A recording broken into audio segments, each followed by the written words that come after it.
So good afternoon. Good afternoon to all of those that are attending our monthly webinar through Mission Empower. We are continuing our series dissecting the IEP. And today we're going to talk explicitly and pretty significantly on the importance of effective goals in the IEP. And so, excuse me, again, we want to thank everyone for being here and for those that are live right now with us listening, and for those who are going to listen to the archives presentation of this webinar. We can move to the next slide, please. So again, you have joined the part 3 of the webinar series through Mission Empower. The executive director and founder is Jill Herenda Patton. I have, just for the sake of transparency, I will continue to be doing the trainings and webinars as a presenter, Curtis Jones, but my position and relationship to Mission Empower has changed just a bit over the last few weeks. Instead of being a presenter as a staff member, these trainings in collaboration with Mission Empower are being presented and provided by CLJ Speaking and Consulting, LLC. So we will be doing the same thing with a different relationship with the organization, but nevertheless providing hopefully good information and useful information for all of you that are participating in these trainings, webinars, and different workshops that we'll be doing together. Next slide, please. So effective goals in an IEP. And so I want to talk about a little bit our goals today. And what goals roles are in the IEP. So we'll just kind of go, pretty direct from the slide today. And each slide I'll give a little bit of expansion on thought and different ideas. If you have questions or if you have concerns, you can feel free to type them in the box. You can save those questions for the end of the 30-minute teaching portion of the webinar, and we will have time immediately after to be able to answer and entertain those questions the best we can. So the importance of effective goals. The goals in the IEP, what is the reason for goals? They are there to help to direct the services and the accommodations that are provided in the IEP. The IEP goals are designed to identify progress and growth of the student that we are tracking and working with and supporting. The goals also are able to identify additional areas of concern and need for a student. And so goals are not just some random things that are picked out of the air and out of the sky. They are actually very strategically significant to the success of a student's IEP, the effectiveness of a student's IEP, to help them to reach their highest potential in the academic environment. Again, having goals that are done appropriately can help direct the services and the accommodations that will support a student to be their best academically. So we can have the next slide, please. So let's define the word goal. So we all have a concept of what the word goal means, and I think it's pretty self-explanatory for many of us. The goal is an idea of a desired future and or the result that a person or a group envisions. So if we're talking about IEP goals, and the goal of the IEP in itself is to support students and to help them to be prepared for life after high school, whether that's independent living on their own, whether that's military, college, some trade school, the workforce, whatever it might be. The goal of the IEP is to empower and to be able to help make sure our young people are ready for life after school. So with that said, you have to have the goals in place, strategic goals, short-term goals, to help support and make sure that that long-term and ultimate goal can be accomplished at the highest possibility. So again, a goal is an idea of a desired future and or a result that a person or a group envisions.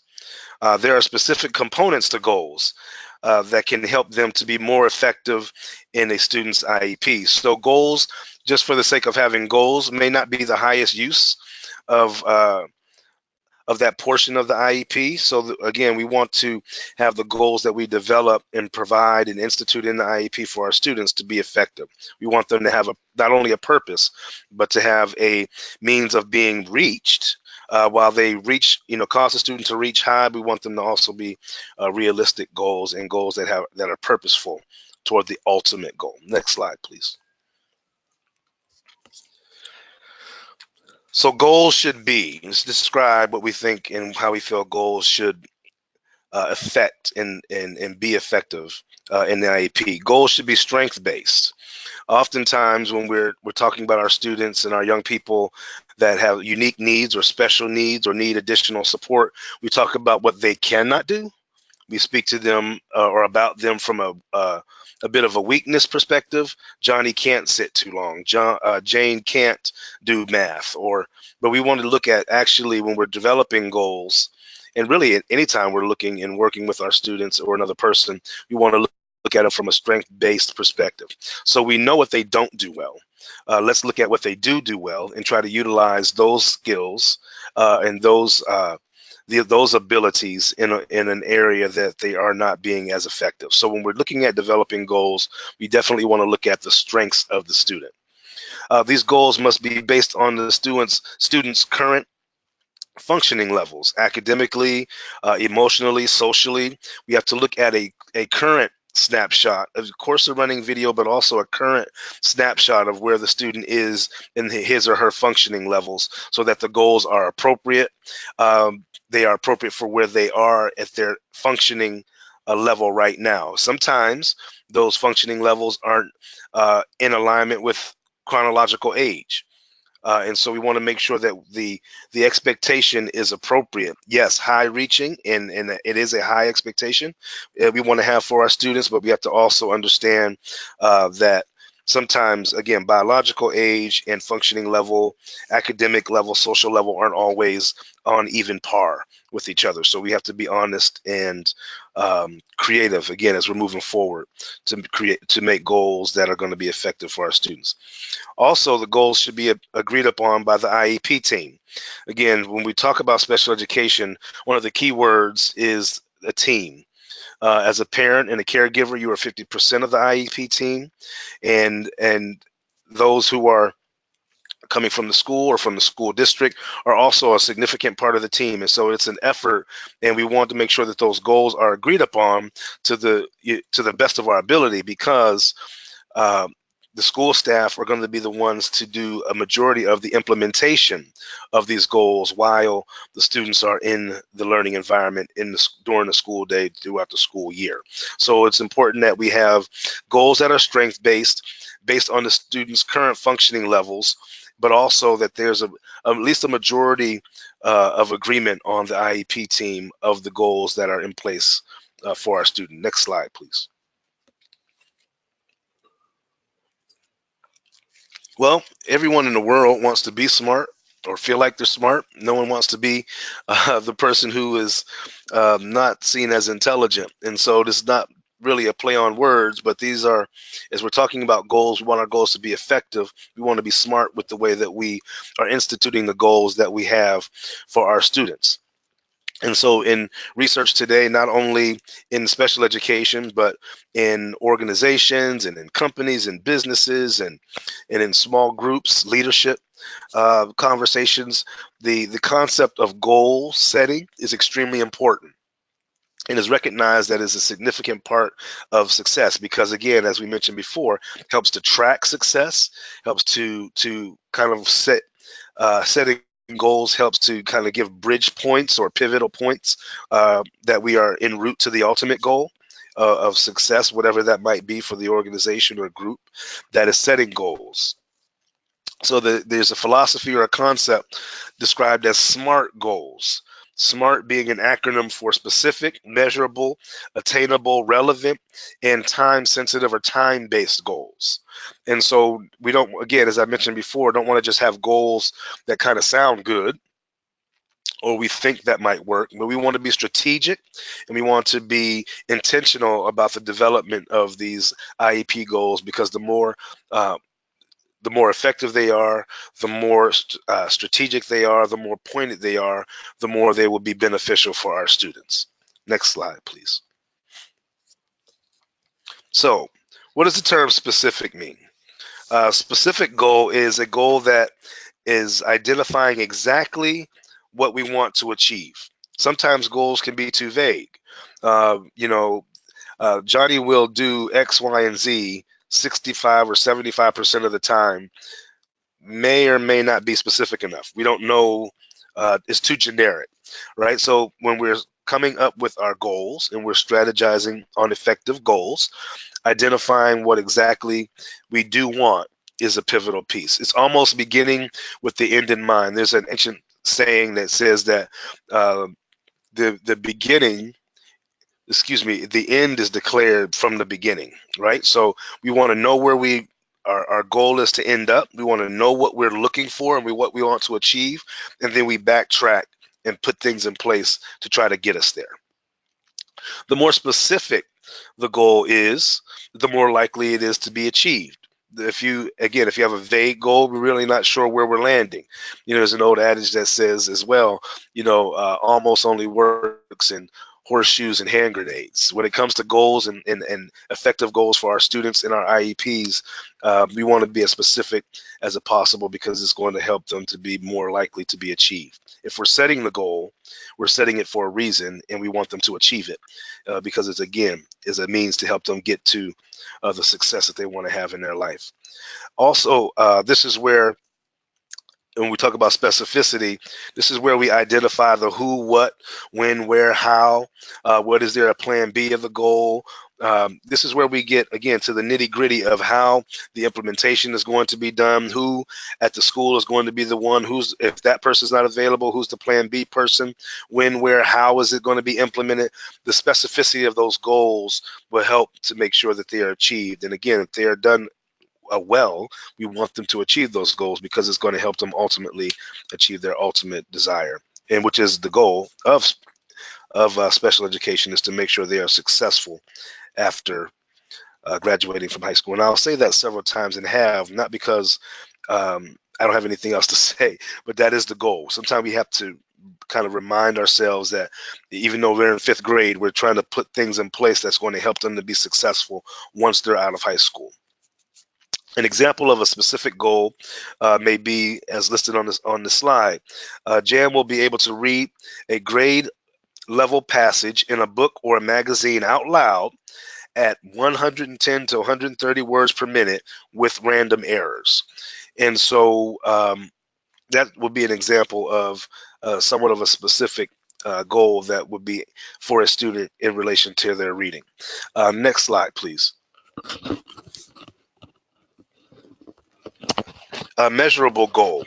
In order for a goal to be measurable, it means we will have to identify what we want to see happen piece by piece, right? So this is directly connected to the specificity component of the goal.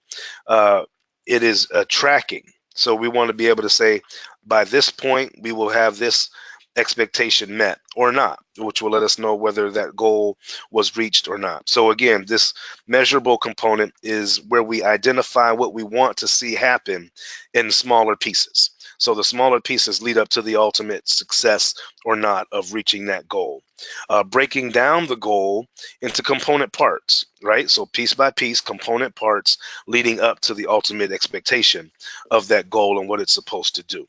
For example, John will be able to solve math problems that involve computing fractions and decimals with 80% accuracy using a calculator. So that is an example of it's measurable. There's a percentage in there. It describes multiple types of computing, multiple types of math problems, and also gives the opportunity or the specificity that they can use a particular tool, which would be a calculator. So that is an example of a measurable goal that we've broken down into pieces and component parts to be able to make it an effective goal that has enough specificity to it as well. If we got the next slide, please.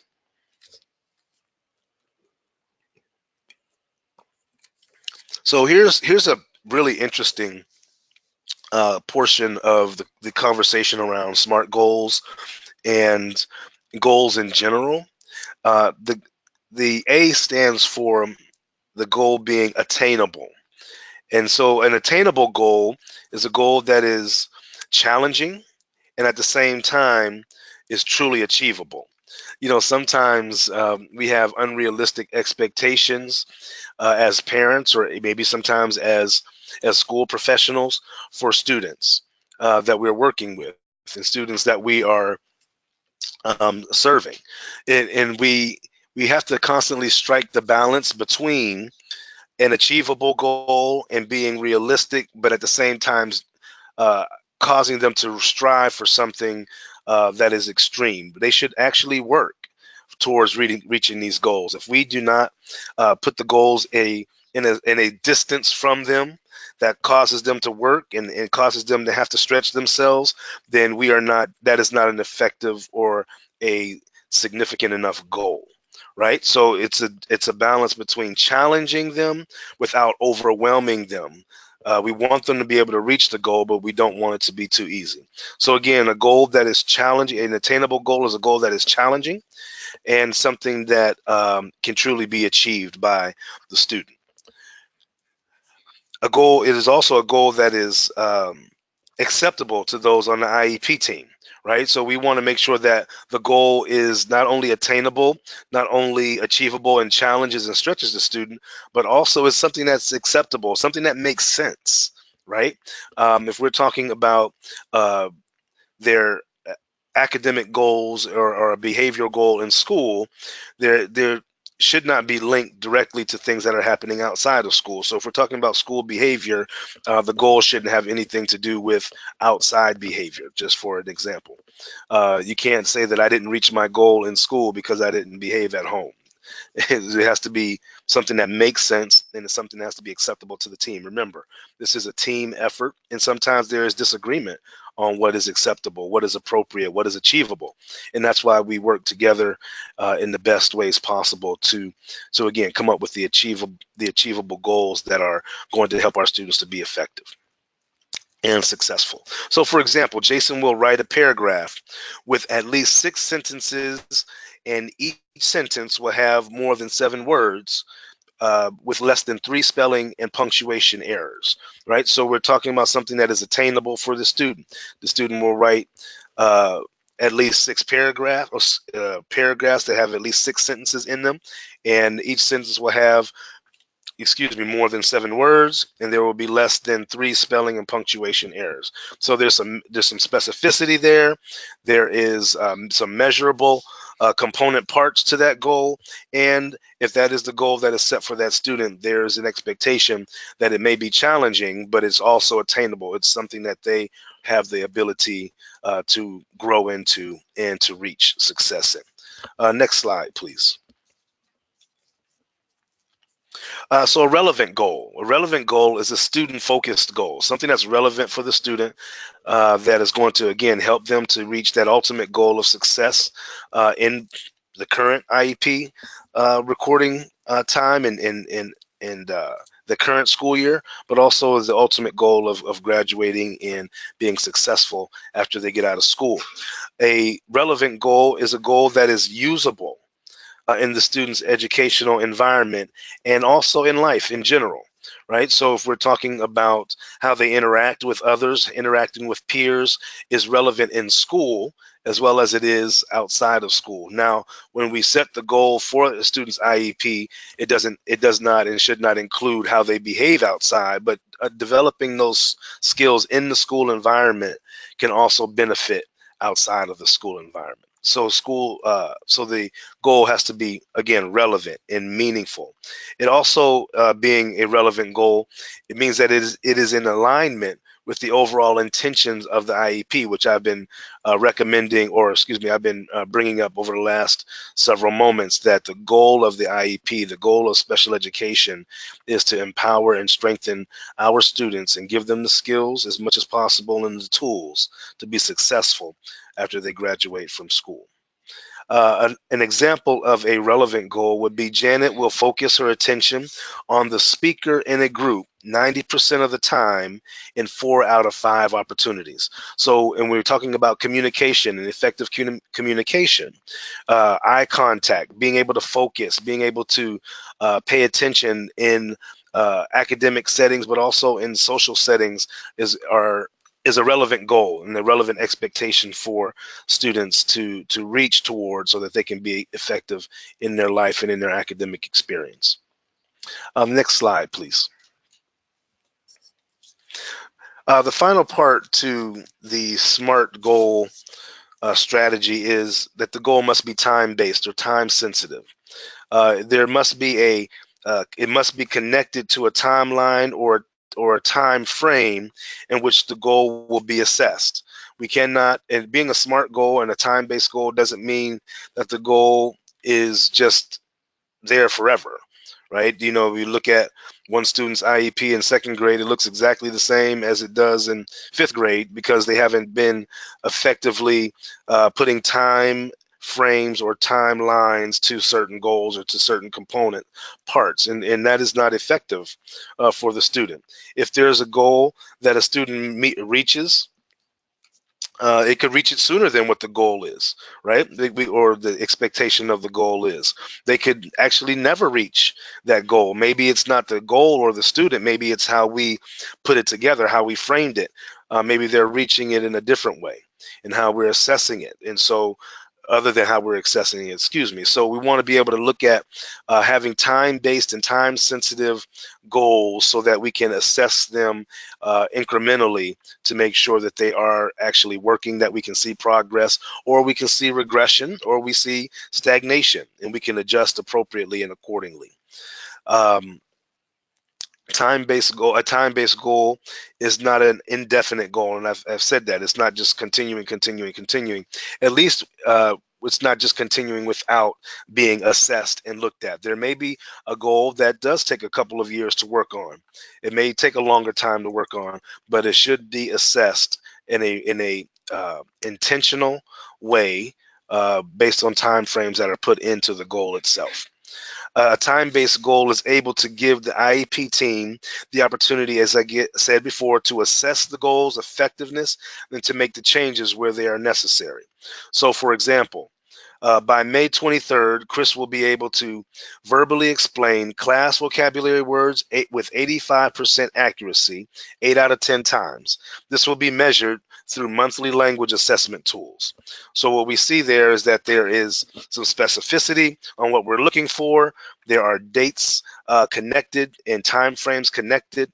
There's measurables and frequency that are identified in this goal, and then it also talks about very specifically the tool that will be utilized to measure when we go back to do the time-based assessment.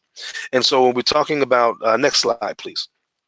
So when we're talking about the effectiveness of goals, we're talking about the importance of goals. It is really, we have to be really intentional.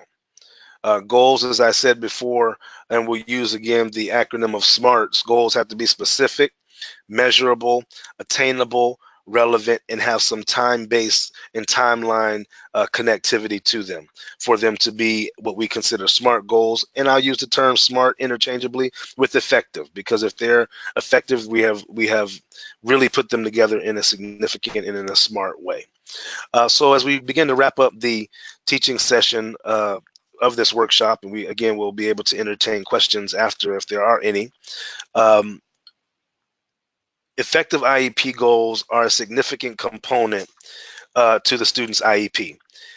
Similarly, when we've done previous components to this webinar series, we talked about the importance of the evaluation and how the evaluation has a direct correlation, and the effectiveness of the IEP is directly connected to the thoroughness and the intense energy put into the evaluation. So if you have a good evaluation, you have a higher probability of having a good or an effective IEP in place for your student. And the IEP is set and based on the information from the evaluation report. Similarly, the next level of making sure that a student's IEP is effective is to have effective goals, because again, goals are uh, parts of the IEP that drive what is necessary as far as accommodations, that drives what is necessary as far as adjustments in the student's class day, class schedule, identifying whether they need to be in larger or smaller groups. Of course, we want our students to be in the least restrictive environment in the LRE at all times, but we also understand that we have to have goals in place so that we can grow them into that if necessary, and we can identify if that is the best and what are the best and most effective spaces for them to be in. So goals and effective goals allow us to do that. Again, the goals, they are designed to drive the success of the IEP. And it is a great tool, and they're great measurable tools. As we mentioned, a part of the SMART goal is measurable and it's time-based, to be able to see if the student is progressing, if the student is regressing, or if the student is being stagnant. Goals give us the opportunity to evaluate that, change some things in the goal, change some things in the IEP that can help it to be more effective and more beneficial for our students. And also, the concept of SMART goals is a great way of increasing the effectiveness of an IEP goal. And not just an IEP goal, but any goal that you may have in life as well, which in turn makes a better support for the student. Again, IEPs, the IEP team, special education, everything that we're doing for our students, that as far as accommodations and adjustments and uh, uh, uh, technologies that we are putting in place, assistive technologies we're putting in place, they're not really for the adults. We're working together from a strength-based perspective for our students. And when we understand that our effort is there and is designed to empower students so that they can be their best and so that they can be as successful as possible once they graduate from school, then we see the importance of all these intricacies of an effective evaluation, an effective IEP, effective goals, making sure that we have proper monitoring in track, making sure that when we set up a curriculum adjustment or we are putting accommodations in place, that they're supported and that the IEP team is working together with the whole of the student's family, the student's support, community support organizations, as well as the school-based staff and personnel are all working together to the best of our ability to make sure that we are reaching the goals that are important for us. And what is that goal? The success of our student. And so we put all this work in to be able to ensure that to the best of our ability. Next slide, please. And so at this time, we're going to kind of wrap up our conversational component of our time together today. I want to take a moment to thank those of you that are watching or are participating in this webinar live. Those of you that may participate and get this information from an archived perspective from a later date or at a later date.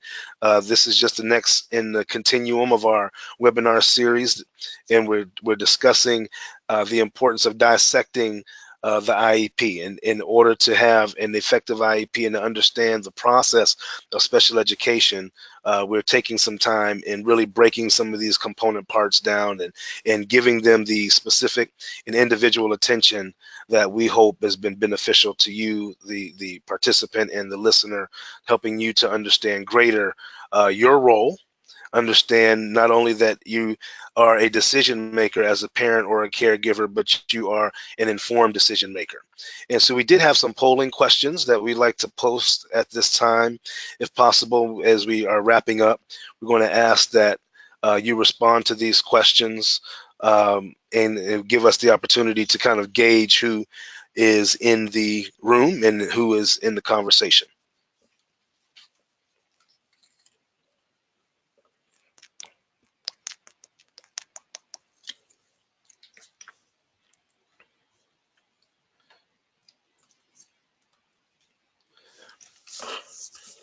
So we have, again, 4 questions that uh, are in place for you.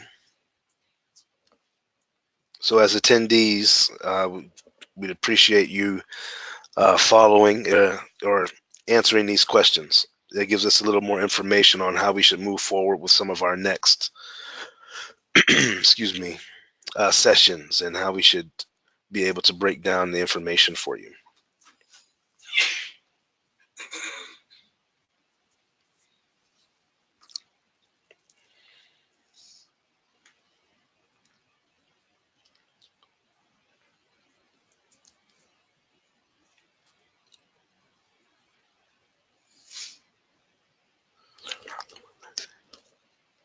Well, thank you for those of you that participated in the polling questions, the quick poll that we had. Again, that helps us to set our goals for our IEP series and the information that we're sharing with you.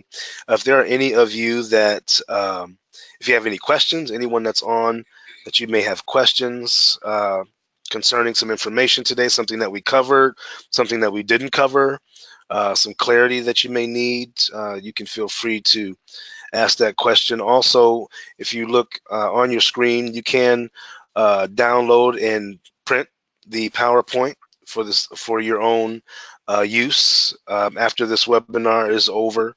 Again, it will be archived. The plan is to have it archived on the Mission Empower website, which is www.missionempower.org.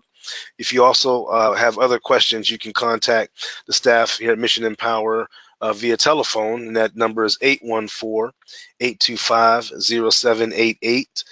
You can check Mission Empower out on Facebook. It's at Mission Empower. Check out all the resources that the organization has to offer, not only for parents and for youth, but also for other service providers that are working with families who have students in special education on other areas.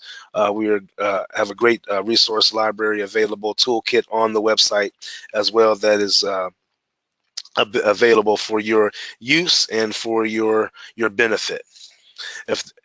If there are no questions or comments or anything that anyone wants to share, we again thank you for your time, whether it's live with us today, or if you're watching this and listening to this in an archived form. Thank you for your time. I hope that it was beneficial.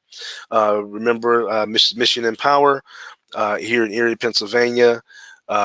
Also, just check out the website, missionempower.org. Check out the Facebook, and also check out CLJ Speaking and Consulting. We have changed our role. Myself, as Curtis Jones, has changed my role with Mission Empower.